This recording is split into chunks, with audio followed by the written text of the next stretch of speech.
and 2, long-term assets which can be used to cover the 2 months' payments required for reserves. To verify the borrower's assets, you can use bank statements, investment statements, and verification of deposits. Down payment options. Cash cannot be used unless it is deposited into an account and has at least 60 days seasoning. Verified deposits in checking accounts and savings accounts are most often used for down payments.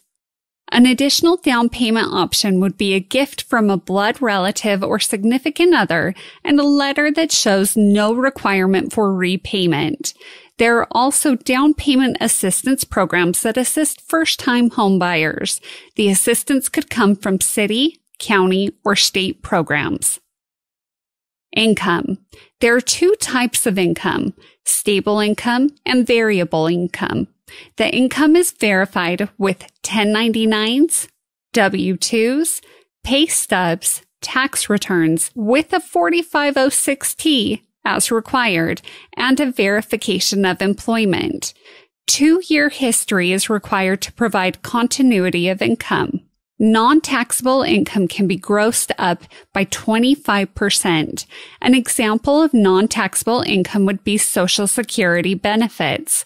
A borrower is considered self-employed if they own 25% or more of a company. There is a lot of additional analysis for self-employed borrowers to ensure continuity of income. There are 6 income calculations that are essential to know when we are talking about calculating income. If the borrower is paid annually, the calculation is annual gross income divided by 12 months. If the borrower is paid monthly, there is no calculation. If the borrower is paid twice monthly, for example, they are paid on the 5th and the 25th of the month, the calculation is the amount of each paycheck times 2 pay periods. If the borrower is paid biweekly, the calculation is biweekly gross pay times 26 periods in a year divided by 12 months. If the borrower is paid weekly, the calculation is weekly gross pay times 52 pay periods divided by 12 months. If the borrower is paid hourly, the calculation is hourly gross pay times average number of hours worked per week times 52 weeks divided by 12 months. Liabilities. All liabilities must be disclosed by the borrower if they are not on the credit report. Any payment on liabilities that has less than 10 payments left does not have to be included in the ratios. The exception is a leased vehicle. Payments that are not considered liabilities include things like utilities and cell phone payments. Ratios. When calculating ratios, the front end or housing ratio and the back end or overall ratio are used. Each of the agency products all have different ratios to qualify the loan. Conventional ratios are 28% front end and 36% back end. FHA ratios are 31% front end, 43% back end. VA has a back-end DTI of 41% with residual income calculation.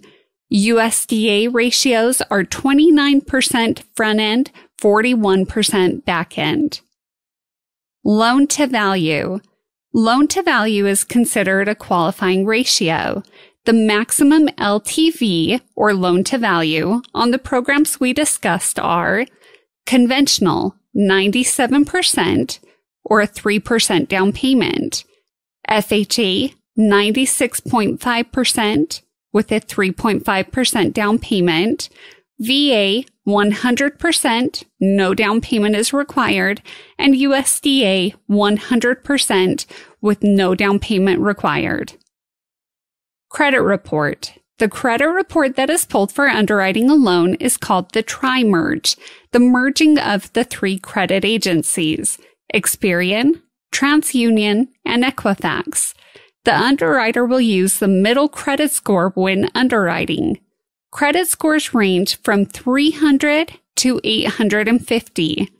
Bankruptcy show on the credit report for 7 years on a Chapter 11 or Chapter 13 and 10 years on a Chapter 7. For a conventional loan, if a borrower's credit report shows that a borrower has been 60 or more days late within the past 12 months, the underwriter will deny the loan unless there are extenuating circumstances.